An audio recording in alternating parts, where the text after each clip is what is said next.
ভালোবাসা কি দূরত্ব মানে? ভালোবাসা কি অপেক্ষায় ক্লান্ত হয়? ভালোবাসা কি কোনো দিন ভুলে যায় যে কাকে চেয়েছিল নিঃস্বার্থভাবে?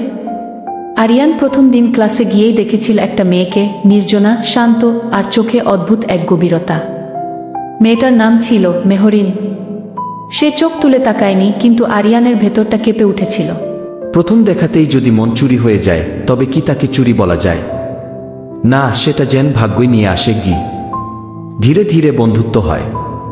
ক্লাস শেষে একসাথে লাইব্রেরি, মাঝে মাঝে এক কাপ চা, কখনো গান শুনতে শুনতে ছাদের কোণে দাঁড়িয়ে থাকা। একদিন মেহরিন বলে বসে, তুই ছাড়া আমার দিন কেমন ফাঁকা ফাঁকা লাগে। ভালোবাসা বলতে হয় না সবসময়।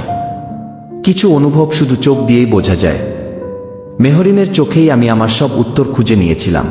অপেক্ষা এক অদ্ভুত ভালোবাসা। কেউ জানে না সে ফিরে আসবে কিনা, তবু মন অপেক্ষা করে। দিনের পর দিন, বছরের পর বছর। ভালোবাসা হারায় না, হারিয়ে যায় কেবল যোগাযোগ। কিন্তু অনুভব, ওটা কোথাও যায় না। যে ভালোবাসে সে ফিরে আসে। সময় কেটে যায়, মানুষ বদলায়, কিন্তু হৃদয়ের ঠিকানা বদলায় না। আজ আর কিছু বলার নেই, শুধু একটা কথা, তুই আসছিস, এতেই আমি আবার বাঁচতে শিখলাম। ভালোবাসা যদি সত্যি হয়, তাহলে সে একদিন ঠিক ফিরে আসে। তোমাদের জীবনে এমন কাউকে কি কখনো পেয়েছো যাকে আজও ভুলে যেতে পারোনি? কমেন্টে জানাও তোমার ভালোবাসার গল্প।